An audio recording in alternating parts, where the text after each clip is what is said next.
بسم اللہ الرحمن الرحیم اللہم صلی علی محمد وعلی آل محمد کما صلیت علی ابراہیم وعلی آل ابراہیم انکا حمید مجید اللہم بارک علی محمد وعلی آل محمد کما بارکت علی ابراہیم وعلی آل ابراہیم انکا حمید مجید۔ بسم اللہ الرحمن الرحیم۔ السلام علیکم ورحمۃ اللہ وبرکاتہ۔ بسم اللہ الرحمن الرحیم۔ السلام علیکم ورحمۃ اللہ وبرکاتہ۔ حقوق الزوجین، بیوی اور شوہر کے حقوق۔ بیوی اور شوہر کے مشترکہ حقوق۔ نکاح کے ذریعے عائد ہونے والے حقوق کی 3 قسمیں ہیں۔ ایک قسم وہ ہے جو زوجین کے درمیان مشترک ہے، اور بقیہ 2 قسمیں وہ ہیں جو دونوں کے لیے الگ الگ منفرد ہیں۔ ہم اس فصل میں مشترکہ حقوق کا ذکر کریں گے۔ ایسے کل 6 حقوق اہمیت کے حامل ہیں۔ نمبر 1، غلطیوں اور لغزشوں پر چشم پوشی۔ نمبر 2، دکھ سکھ میں شرکت۔ نمبر 3، اطاعت الہی کے لیے باہمی تعاون۔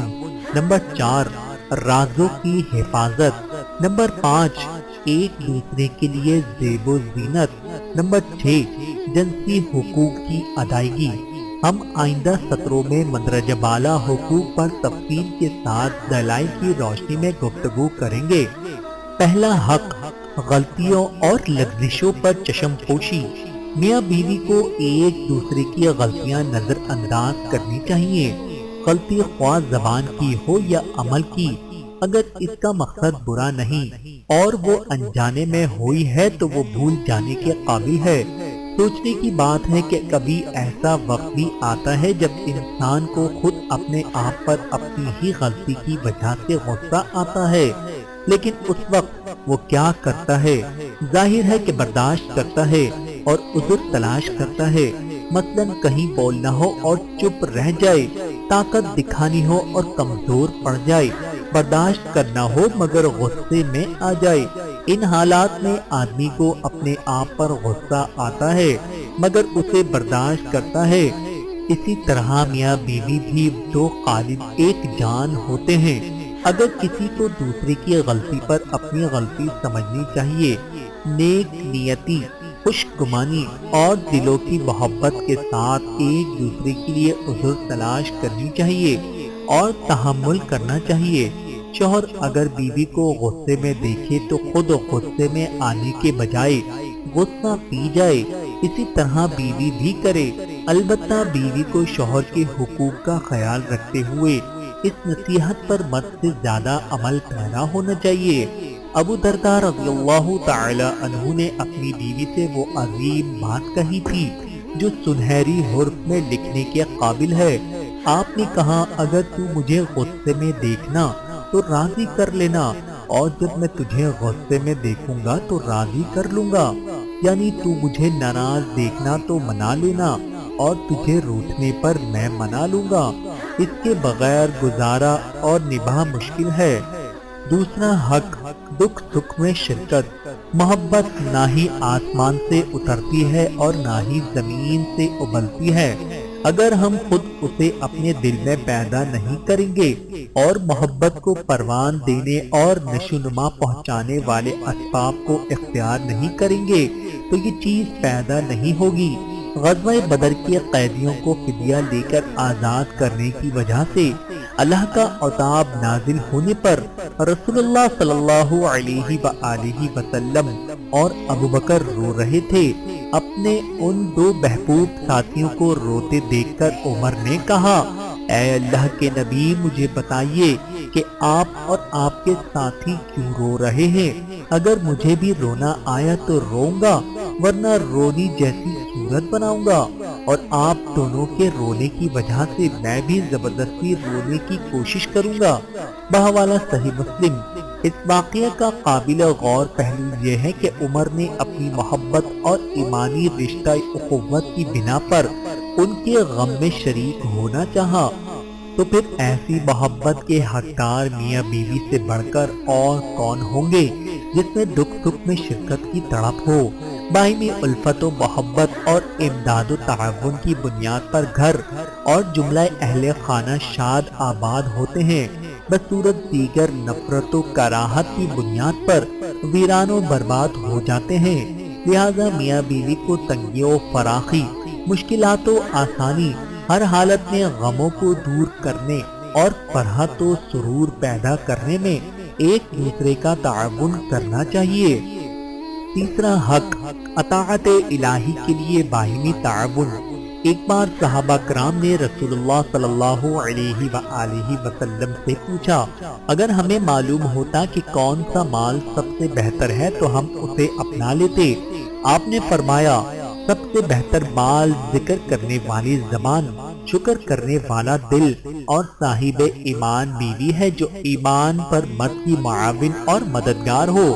بحوالہ سنن ترمذی و احمد۔ ایمان پر تعاون کا مفہوم یہ ہے کہ صوم، صلاۃ اور دیگر عبادات کی یاد دہانی کرائے اور زنا وغیرہ نیز تمام حرام کاریوں سے منع کرے۔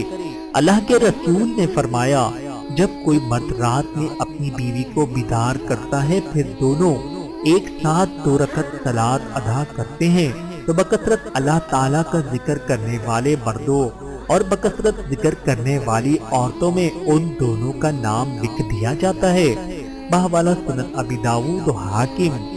ابو ہریرہ رضی اللہ تعالی عنہ سے روایت ہے کہ رسول اللہ صلی اللہ علیہ وآلہ وسلم نے ارشاد فرمایا، اللہ اس مرد پر رحم فرمائے جو رات کو اٹھے اور صلاۃ پڑھے، نیز اپنی بیوی کو جگائے تاکہ وہ بھی صلاۃ پڑھے، اگر انکار کرتی ہو تو اس کے چہرے پر پانی چھڑک دے، اور اللہ تعالیٰ اس عورت پر رحم فرمائے جو رات کو اٹھے اور صلاۃ پڑھے، نیز اپنے شوہر کو جگائے تاکہ وہ بھی صلاۃ پڑھے، اگر وہ انکار کرتا ہے تو اس کے چہرے پر پانی چھڑک دے۔ بحوالہ سنن ابی داؤد و سنن ابن ماجہ و نسائی۔ چوتھا حق، رازوں کی حفاظت۔ رازوں کی حفاظت میاں بیوی دونوں کی ذمہ داری ہے۔ لوگوں کے درمیان نہ شوہر بیوی کی برائی کرے، نہ اس کے راز فاش کرے اور نہ اس کے مخفی عیوب ظاہر کرے، نہ ہی بیوی شوہر کی برائی میں زبان کھولے اور نہ ہی اس کے سربستہ رازوں کو ظاہر کرے۔ ارشاد باری تعالیٰ ہے، فالصالحات قانتات حافظات للغیب بما حفظ اللہ، سورۃ النساء آیت نمبر 34۔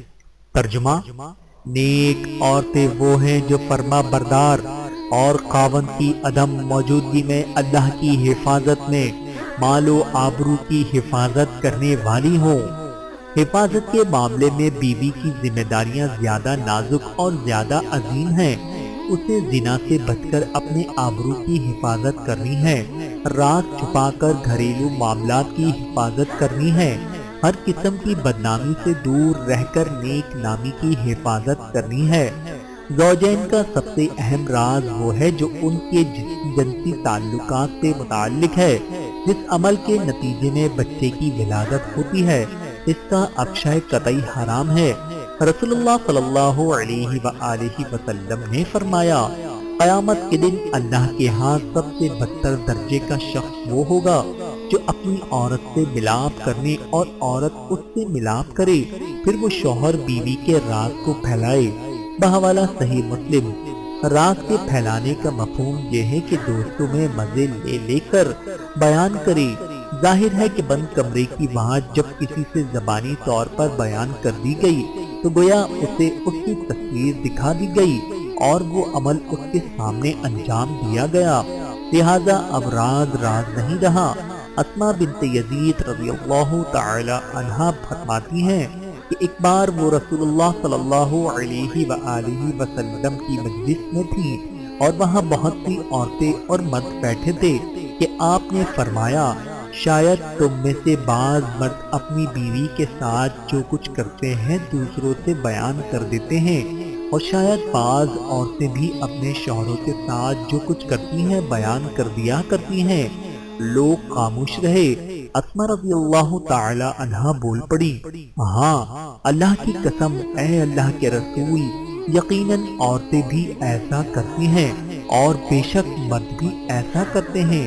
آپ نے فرمایا ایسا نہ کیا کرو، اس عمل کی مثال ایسے ہی ہے کہ شیطان سر راہ لبے سڑک کسی شیطانہ سے ملاپ کرے، اس سے جمع کرے اور لوگ دیکھتے رہیں۔ بحوالہ مستند احمد۔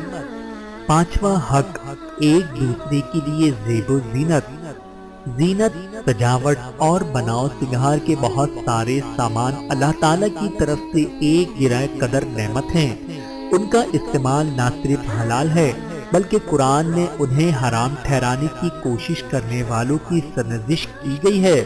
چنانچہ ارشاد باری تعالیٰ ہے، قُلْ مَنْ حَرَّمَ زِینَةَ اللَّهِ الَّتِی أَخْرَجَ لِعِبَادِهِ وَالطَّیِّبَاتِ مِنَ الرِّزْقِ قُلْ هِیَ لِلَّذِینَ آمَنُوا فِی الْحَیَاةِ الدُّنْیَا خَالِصَةٌ یَوْمَ الْقِیَامَةِ۔ سورۃ الاعراف، آیت نمبر 32۔ ترجمہ، آپ فرمائیے کہ اللہ کی پیدا کی ہوئی زینت کو جس کو اس نے اپنے بندوں کے واسطے بنایا ہے اور کھانے پینے کی حلال چیزوں کو کس نے حرام کیا ہے، آپ کہہ دیجئے کہ یہ اشیاء اس طور پر کہ قیامت کے روز اہل ایمان کے لیے خالص ہوں گی، دنیاوی زندگی میں بھی مومنوں کے لیے ہیں۔ احادیث میں مرد و عورت سب کے لیے صفائی ستھرائی اور زیب و زینت اختیار کرنے کی ترغیب موجود ہے۔ رسول اللہ صلی اللہ علیہ وآلہ وسلم کا فرمان ہے، جس کے پاس بال ہوں وہ اس کی عزت کرے۔ بحوالہ سنن ابی داود۔ ابو قتادہ رضی اللہ تعالی عنہ نے ایک مرتبہ رسول اللہ صلی اللہ علیہ وآلہ وسلم سے عرض کیا، اے اللہ کے رسول، میرے لمبے بال کان کی لو سے نیچے تک پہنچتے ہیں، کیا میں اسے کنگھی کر سکتا ہوں؟ آپ نے فرمایا ہاں، اور اس کی عزت کرو۔ بحوالہ سنن نسائی۔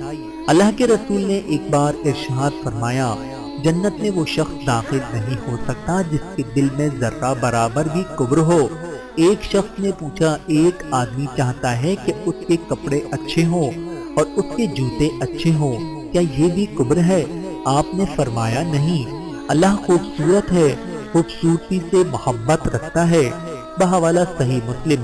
ایک آدمی معمولی لباس پہنے ہوئے اللہ کے رسول کے پاس آیا تو آپ نے اس سے دریافت کیا، تمہارے پاس مال ہے؟ اس نے کہا ہاں۔ آپ نے پوچھا کون سا مال؟ اس نے کہا اللہ نے مجھے ہر قسم کے مال سے نوازا ہے۔ آپ نے فرمایا جب اللہ نے تجھے مال دیا ہے تو اللہ کی نعمت اور تکریم کا اثر تجھ پر نظر آنا چاہیے۔ بحوالہ سنن نسائی و ابو داود۔ زوجین کو چاہیے کہ دونوں ایک دوسرے کے لیے مناسب حد تک زیب و زینت اختیار کریں، کیونکہ اس سے باہمی الفت و محبت پروان پاتی ہے۔ عورت تو فطری طور پر زینت کی عاشق اور بناؤ سنگھار کی حریص ہوتی ہے۔ یہی وجہ ہے کہ اللہ تعالیٰ نے اس کے لیے بعض ایسی چیزیں بھی جائز اور حلال رکھی ہیں جو مردوں پر حرام ہیں، جس سے ریشمی لباس اور سونے کے زیورات جو مردوں پر حرام ہیں لیکن عورتوں کے لیے حلال ہیں۔ زینت اختیار کرتے ہوئے عورت کو بعض امور کا خیال رکھنا چاہیے۔ نمبر 1، خیال رہے کہ وہ زینت حرام نہ ہو، جیسے بالوں کا جوڑنا، بالوں کا اکھیڑنا، گودنا، گدوانا، دانتوں کے درمیان فاصلہ بنوانا وغیرہ۔ نمبر 2، مبالغہ سے پرہیز کرنا چاہیے، ایسا نہ ہو کہ تمام قیمتی وقت آئینے کے سامنے ہی برباد ہو۔ نمبر 3، یاد رہے کہ اجنبی مرد کے سامنے کسی بھی قسم کی زینت کا اظہار ممنوع اور حرام ہے۔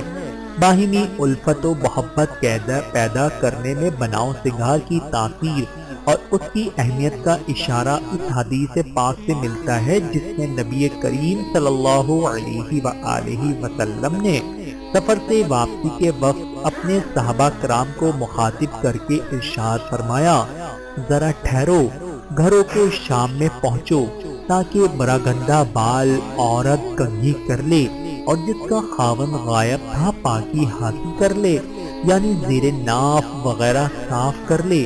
بحوالہ بخاری و مسلم۔ مذکورہ حدیث سے معلوم ہوتا ہے کہ مسافر کو اپنے گھر پہنچنے کی اطلاع قبل از وقت دے دینی چاہیے اور اچانک نہیں دھمکنا چاہیے، تاکہ بیوی اس کے استقبال کی اچھی تیاری کر لے اور جب آدمی اس سے ملے تو دیکھ کر خوش ہو جائے، ایسی حالت میں نہ ملے کہ دیکھے تو نفرت و کراہت پیدا ہو۔